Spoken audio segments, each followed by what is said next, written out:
Un moment assez important. Quand on parle de l'identité souveraine dans le cyberespace, on ne peut pas ne pas invoquer le règlement EIDAS numéro 910/2014 du 23 juillet 2014. Déjà, vous remarquez que EIDAS précède l'avènement et l'explosion de l'utilisation de la blockchain.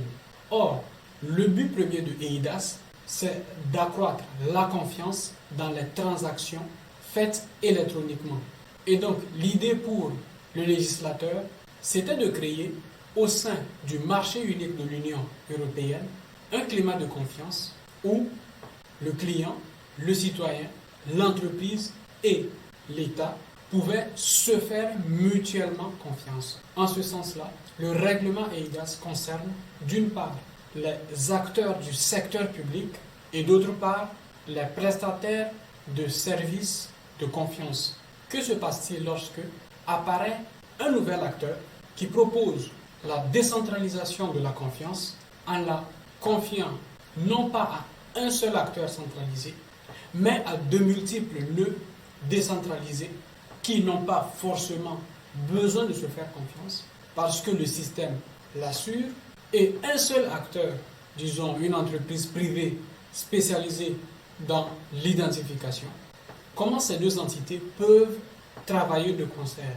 Est-ce qu'elles vont se rejeter mutuellement? Est-ce que EIDAS est une loi qui est pertinente pour la blockchain au même titre que le RGPD? Ce sont des questions qui, pour le moment, demeurent réellement sans réponse. Il y a tout de même un moment important à reconnaître, c'est le fait que dans sa partie technique, un des systèmes traditionnels de EIDAS fonctionne avec la cryptographie qui est par défaut utilisée dans toutes les blockchains et par extension les contrats intelligents. Aujourd'hui, toute notre économie est basée d'ailleurs sur cette cryptographie. Quand on voit par exemple HTTPS, c'est une certification par un tiers de confiance de la page de façon cryptographique. Et aujourd'hui, par exemple, on a une entreprise très jeune qui s'est lancée dans le fournissement d'identités directement basées sur la blockchain. Donc, vous achetez par exemple un nom de domaine, par exemple christian.xyz, et ce nom de domaine contient en réalité une adresse à partir de laquelle vous pouvez faire des transactions ou vers lequel on peut vous faire des transactions. Et donc, de plus en plus, on va voir cette opposition entre des systèmes centralisés, dont le talon d'Achille est le fait que lorsque une donnée est infectée, on perd toute la base de données, et un système décentralisé dans lequel chaque utilisateur est responsable des données qu'il envoie, qu'il déploie dans des réseaux décentralisés. Alors, pour comprendre le système EIDAS, nous allons citer un certain nombre de ses caractéristiques. La première des qualités qu'on accorde à EIDAS, c'est la capacité de s'assurer qu'il n'y a pas eu de corruption de la donnée. Donc, la donnée reste intacte. La deuxième, c'est de s'assurer que le client ou la personne qui a donné accès à ces données laisse courir un délai durant lequel l'accès à ces données est possible. Autrement dit, si cette personne décide du jour au lendemain de fermer l'accès à ces données, eh bien, logiquement, un tiers ne peut pas y accéder sans approbation. La dernière caractéristique, c'est de s'assurer que les accès, que l'identité a été fournie par un prestataire de service, un tiers de confiance valide. La validité de l'identification dépend tout simplement de ce que nous pouvons appeler une signature électronique. Par exemple, lorsque je fais une transaction sur la blockchain Ethereum ou sur la blockchain Bitcoin, mon adresse publique couplée à ma clé privée me permet d'émettre une signature électronique, ce qu'on appelle encore dans le langage technique un hash. Au niveau de EIDAS, le hash est produit par l'intervention d'un tiers de confiance. Mais au niveau d'une blockchain publique, comme Ethereum, Bitcoin, Tezos, etc., la signature électronique est décentralisée et n'est produite par personne d'autre que le protocole. Et donc, la petite différence existante entre le système de signature électronique de EIDAS et le système de signature électronique d'une blockchain, c'est qu'au niveau de EIDAS, la signature électronique fait référence à l'identité d'une personne approuvée, reconnue dans le système, tandis qu'au niveau de la blockchain, eh bien, il ne s'agit pas d'approuver une identité, mais tout simplement de s'assurer que l'entité ou l'adresse qui envoie dans le réseau la transaction a la clé privée valide. Dans la blockchain publique, cette conception de la signature électronique est intentionnelle dans la mesure où on n'a pas besoin d'être approuvé en tant qu'entité, en tant que personne, en tant qu'identité. On a tout simplement besoin de créer un environnement sans intermédiaire où chaque entité qui possède une clé, une adresse publique, possède également sa clé privée. Et donc cela fonctionne comme il faut grâce d'une part à la cryptographie, mais d'autre part grâce à l'horodatage qui permet à un bloc de pouvoir dire exactement à quelle heure une transaction a été envoyée dans le système, qui l'a envoyée et quel est son état transactionnel. Valide ou rejeté, adresse correcte, clé privée valide, etc. etc.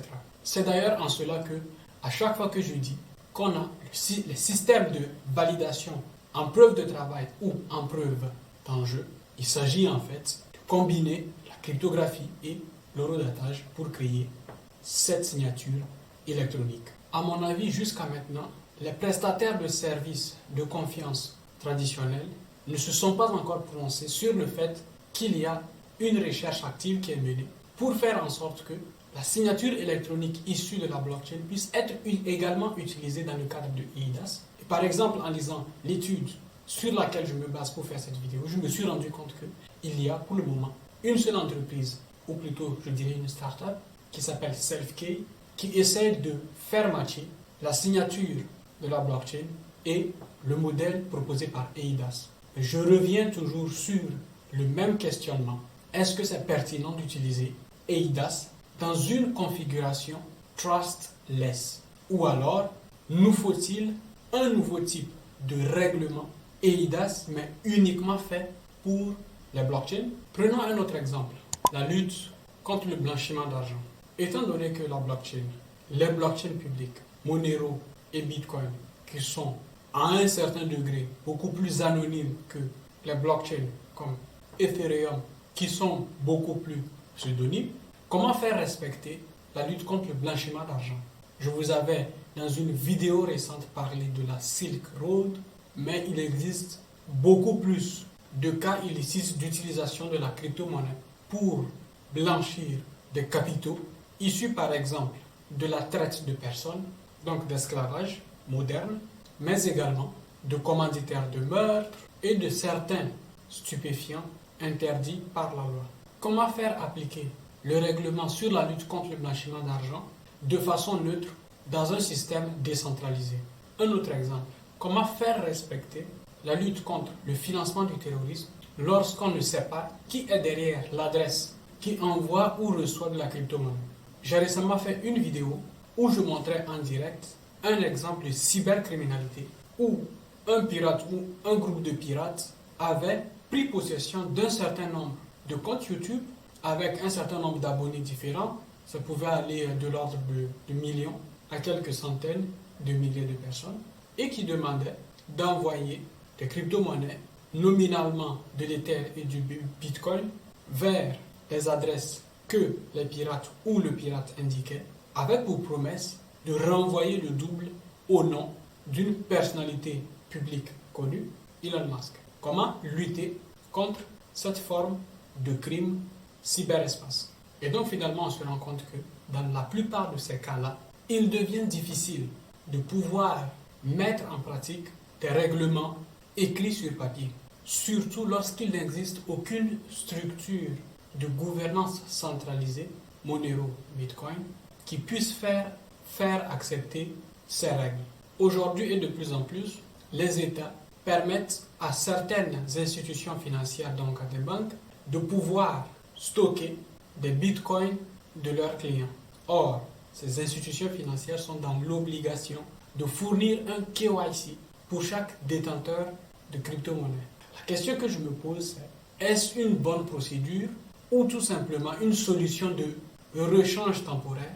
Je ne suis pas sûr que même si aujourd'hui les États se mettaient ensemble pour obliger tous les détenteurs de crypto-monnaies à s'identifier auprès d'une banque ou d'une institution financière, que ces acteurs accepteraient, dans la mesure où l'esprit premier de la blockchain, l'esprit premier de Bitcoin ou de Ethereum, c'est de pouvoir choisir de rester centralisé, donc dans une banque, ou de se décentraliser et d'être responsable de ses propres finances. Je ne suis pas sûr qu'aujourd'hui, les lois existantes permettent une réelle conformité ou bien peuvent permettre une facilitation alliant décentralisation et par exemple lutte contre le blanchiment d'argent, lutte contre le financement du terrorisme, lutte contre la traite de personnes, etc.